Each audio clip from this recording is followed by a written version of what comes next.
بسم اللہ الرحمن الرحیم اللہم یا سلام سلم۔ السلام علیکم ناظرین، دعا ہے سدا خوش رہیں، خوشیاں سدا آپ کا نصیب رہیں۔ ناظرین، ماں جی قدرت اللہ شہاب کی شاہکار تخلیق ہے۔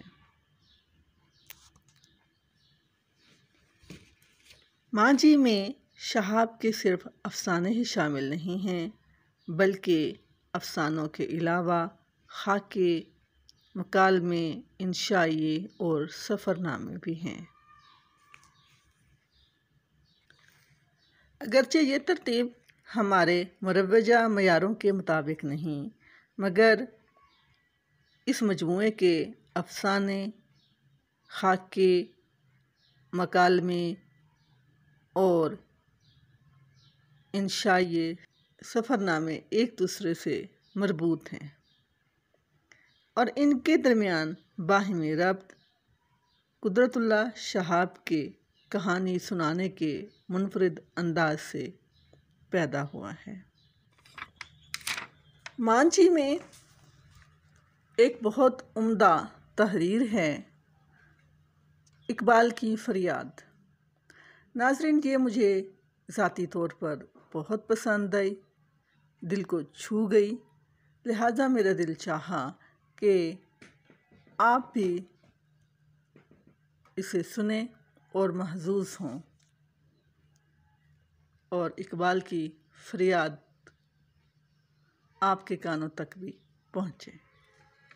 جی تو ناظرین، سنتے ہیں اقبال کی فریاد۔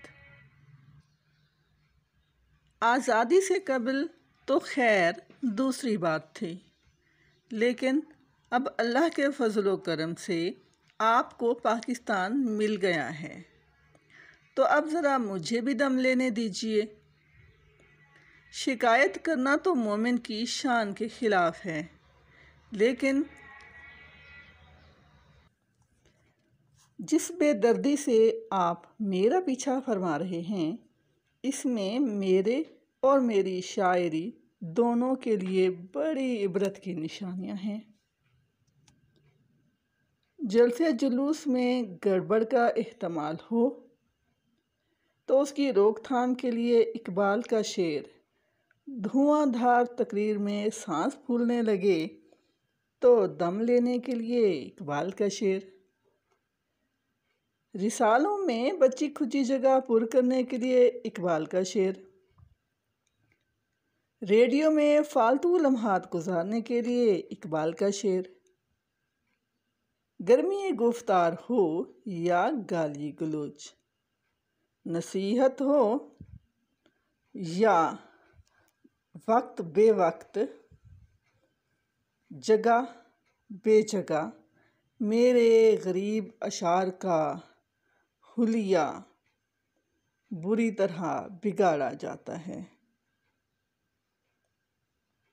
خوشامد اور چاپلوسی ہو تو طائر لاہوتی کا بیان ہوتا ہے، فرعونیت میں اسرار خودی فاش کیے جاتے ہیں، شراب اور رباب میں رموز بے خودی کی تلاش ہوتی ہے، چندے کے وقت شاہین بچوں کے بالوں پر اچھالے جاتے ہیں، چور بازاروں میں دہقان کی روزی اور خوشۂ گندم کی داستان چلتی ہے، دن کے وقت تقدیر اور شمشیر و سنا کے نعرے بلند ہوتے ہیں، رات کے وقت طاؤس و رباب کی باری آتی ہے۔ یہ بھی غنیمت ہے کہ آہ سحر میرے لیے تبرکن چھوڑ دی جاتی ہے اور اللہ کا نام ساقی کے سپرد ہوتا ہے، ورنہ خدا جانے ان دو زمینوں میں بھی کیا کیا گل کھلائے جاتے۔ سینما والے اپنے اشتہاروں میں ہے دیکھنے کی چیز اسے بار بار دیکھ کی تلقین فرماتے ہیں۔ ایک آملہ ہیئر آئل والے نے تیل کی بوتلوں پر گیس ہوئے تابدار کو اور بھی تابدار کر کے لیبل چسپاں کر رکھے ہیں۔ ایک خاندانی حکیم صاحب اپنی مقویات اور خمیرے کے سرموں کی بدولت میرا عشق میری نظر بخش دینے کے دعوے دار ہیں۔ الیکشنوں میں خاص طور پر میرے قلب و نظر اور عشق و خرد کا بے دریغ استعمال ہوتا ہے اور رفاہ عامہ کے بہت سی انجمنیں قبر کے کتبوں کے لیے میرے اشعار بلا معاوضہ منتخب کرنے کے لیے ہمیشہ کمر بستہ رہتی ہیں۔ ان کے علاوہ میرے خاص کرم فرماؤں میں قوالوں اور ریڈیو والوں کا درجہ بہت بلند ہے۔ اگر ان اصحاب کی کوششیں بارآور ہوئیں تو عجب نہیں کہ بہت جلد میرے کلام کو پاکستان سے ہجرت کی سعادت نصیب ہو جائے۔ یہ وہ سنت نبوی صلی اللہ علیہ وآلہ وسلم ہے جو میں جیتے جی خود نہ نبھا سکا، لیکن اگر میرے پرستار کی اعانت سے میرے کام کو یہ درجہ اب مل سکتا ہے تو زہے نصیب۔ دراصل سچ تو یہ ہے کہ فی زمانہ آپ میری شاعری میں کچھ اس طرح الجھ گئے ہیں کہ نہ جانے رفتن نہ پائے ماندن۔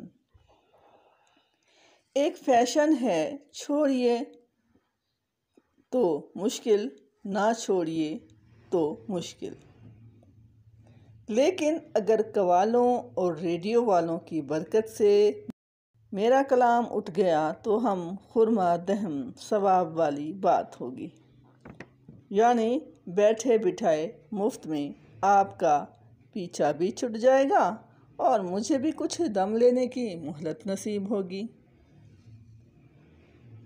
قوالوں کا دستور تھا کہ وہ عموماً فارسی پر اپنی نظر عنایت رکھتے تھے۔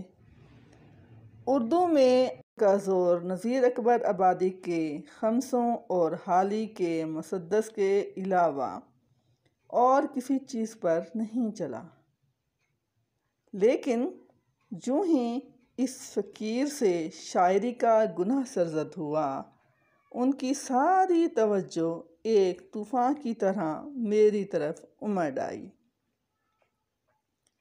اب یہ حالت ہے کہ شکوہ اور جواب شکوہ کے علاوہ میری دوسری معصوم نظموں کو بھی سر، تال، تلفظ اور گلے کے ایسے پیچ و خم میں سے گزارا جاتا ہے کہ ان کی صورت مسخ ہو کر کچھ سے کچھ بن جاتی ہے۔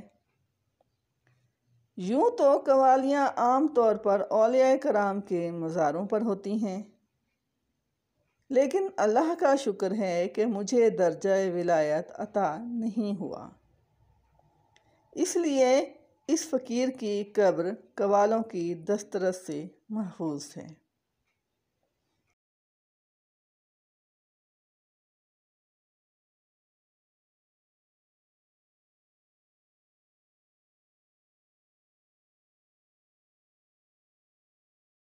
لیکن اب یہ نیا گل کھلا کہ قبر کی جگہ اس غریب کے نام پر قوالیوں کا دستور زور پکڑنے لگا ہے۔ چنانچہ جب شادی بیاہ یا چہلم کی رسوم کا بہانہ نہ ہو تو پرتکلف دعوتوں کے بعد محض شوقیہ اقبال کی قوالیوں سے جی بہلایا جاتا ہے۔ امید تھی کہ شاید مشاعرے اس رسم کو توڑنے میں کامیاب ہو جائیں، لیکن مملکت خدا داد میں قوالوں کی تعداد کسی عنوان شاعروں سے کم نہیں، اس لیے یہ دونوں مشاغل یکساں رفتار سے جاری ہیں۔ خدا کے فضل سے قوالیوں اور ریڈیو میں کچھ ایسا چولی دامن کا ساتھ ہے کہ جب کہیں قوالی ہو رہی ہو تو ریڈیو کا گمان ہوتا ہے اور ریڈیو چل رہا ہو تو قوالی کا رنگ جم جاتا ہے۔ لیکن اس کے علاوہ ریڈیو والوں نے میری عزت افزائی کے لیے اور بھی بہت سے طریقے ایجاد کر رکھے ہیں۔ فلمی گانوں کا فرمائشی پروگرام وقت مقررہ سے 1 منٹ پہلے ختم ہو جائے تو عموماً اقبال کا ایک شعر کام آتا ہے۔ اگر عین موقع پر کوئی مقرر حاضر نہ ہو سکے تو تقریر کا موضوع خواہ کیمیائی کھاد ہو یا پاکستانی کھالیں، اس کی جگہ بڑی بے تکلفی سے اقبال سے ایک ملاقات یا اقبال کا فلسفہ خودی رکھ دیا جاتا ہے۔ کیونکہ آپ کی دنیا میں اقبال کے ملاقاتیوں کی تعداد کچھ کم نہیں ہے، بلکہ جوں جوں وقت گزرتا جاتا ہے ان کی تعداد میں کچھ اضافہ ہی ہو رہا ہے۔ خدا کے فضل سے میرے فلسفہ خودی کے ماہرین کا فیض بھی بڑا عام ہے۔ ہاں، یہ دوسری بات ہے کہ ادھر یہ تقریریں شروع ہوئیں، ادھر ریڈیو کے شائقین نے سوئی گھما کر دوسرے اسٹیشنوں کی راہ لی۔ اللہ اللہ، ایک زمانہ تھا کہ میرا کلام سننے کے لیے لوگ عید کے چاند کی طرح انتظار کرتے تھے۔ انجمن حمایت اسلام لاہور کے سالانہ جلسے مجھے ابھی تک یاد ہیں، اور میں قیامت تک جامع مسجد لاہور کا وہ سماں بھی نہیں بھول سکتا جب نماز جمعہ کے بعد میں نے حضور رسالت مآب صلی اللہ علیہ وآلہ وسلم میں جنگ طرابلس والی نظم پڑھی تھی۔ آپ کو غالباً یاد ہوگا کہ ایک بار میں نے اللہ تعالیٰ کی بارگاہ میں التجا کی تھی کہ میرا نور بصیرت عام کر دے۔ شاید یہ اسی دعا کا اثر ہے کہ اب کراچی ہو، ڈھاکہ، لاہور ہو یا پشاور، صبح ہو یا شام، ریڈیو کا بٹن دبائیے، کسی نہ کسی جگہ سے ہر وقت اقبال کا کلام نشر ہو رہا ہے۔ کہیں گلدستہ بائی ہے، کہیں سلطان جان یا دائم علی یا حاتم خان ہے، کہیں شرافت علی، ظرافت علی اور ان کے ہم نوا ہیں۔ کبھی یہ گمان گزرتا ہے کہ درویشوں کی ٹولی گا گا کر بھیک مانگ رہی ہے۔ کبھی رونے کی ریہرسل کا شبہ ہوتا ہے، کبھی مرثیہ خوانی کا سماں بنتا ہے۔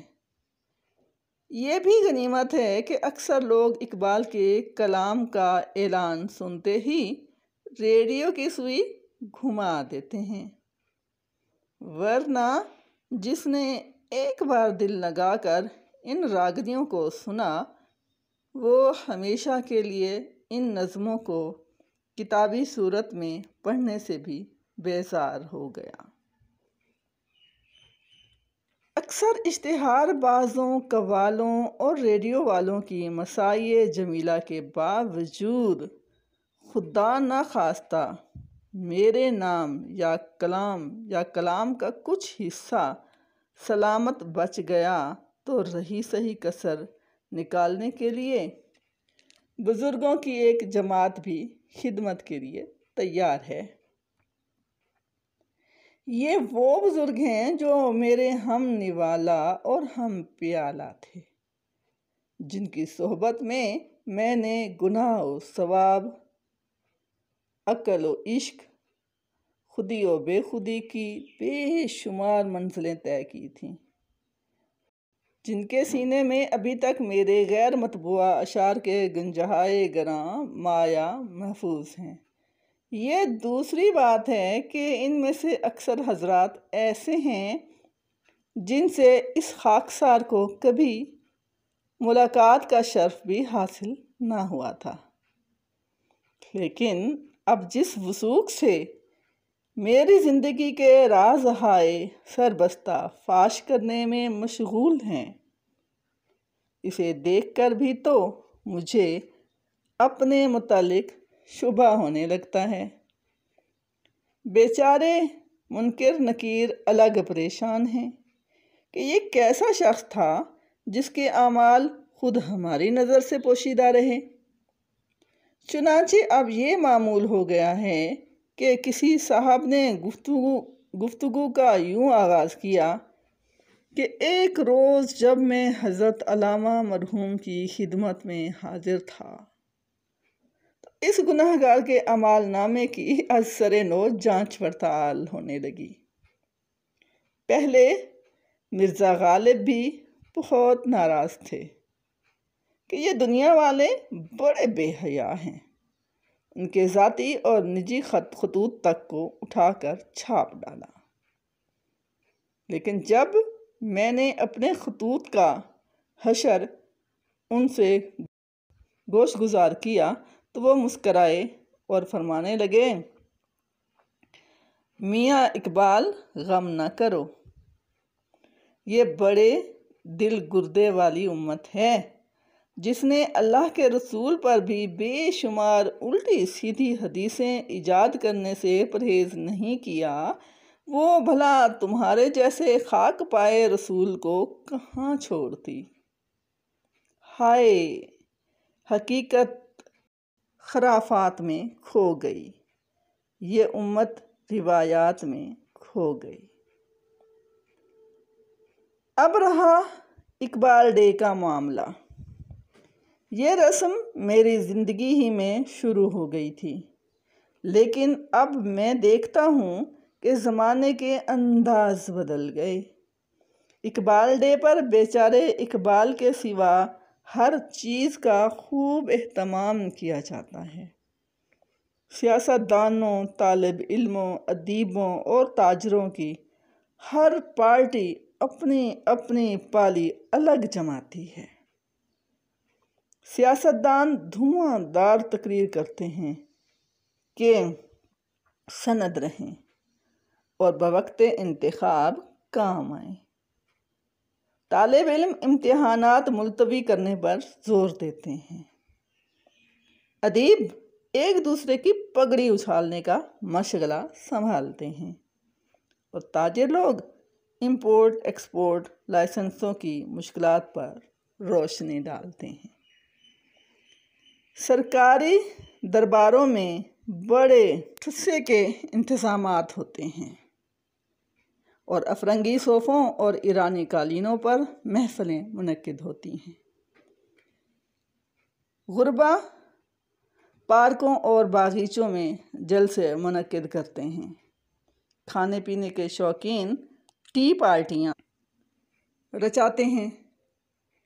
کہیں کہیں مشاعرہ بھی ہوتا ہے، اور میرے دیرینہ کرم فرما ریڈیو والوں کے دم قدم سے نظم خوانی اور قوالیوں کا رنگ بھی خوب جمتا ہے۔ اگر گہما گہمی میں فی سبیل اللہ کچھ توجہ میری طرف بھی منتف ہوتی ہے تو کبھی محمود کا اقبال سامنے آتا ہے، کبھی ایاز کا، کبھی بندے کا اقبال ظاہر ہوتا ہے، کبھی بندہ نواز کا۔ لیکن بیچارے مومن کے اقبال کا کوئی نہیں پوچھتا کہ جس کے لیے میرے دیدہ تر کی بے خوابیاں، میرے دل کی پوشیدہ بے تابیاں، میرے نالہ نیم و شب کا نیاز، میری خلوت و انجمن کا گداز امنگیں، میری آرزوئیں، میری امیدیں، میری جستجوئیں ہمیشہ ہمیشہ بے قرار رہتی تھیں۔ اگرچہ عالم بالا میں اقبال ڈے منانے کا رواج نہیں، لیکن رضوان کی مہربانی سے اس روز ہم سب کو چھٹی ضرور عطا ہوتی ہے۔ معلوم نہیں آپ کے ہاں کیا دستور ہے؟ جی تو ناظرین، آپ نے قدرت اللہ شہاب کی تحریر اقبال کی فریاد سنی۔ صداکار رابعہ عرفان۔ امید ہے آپ کو پسند آئی ہوگی اور دل کے تاروں کو چھو گئی ہوگی۔ پسندیدگی کی صورت میں لائک کا بٹن اور کمنٹ میں اپنے قیمتی آراء سے آگاہ کیجیے گا۔ شکریہ۔ اس کے ساتھ ہی مجھے اجازت دیجیے۔ اللہ حافظ۔ پاکستان زندہ باد۔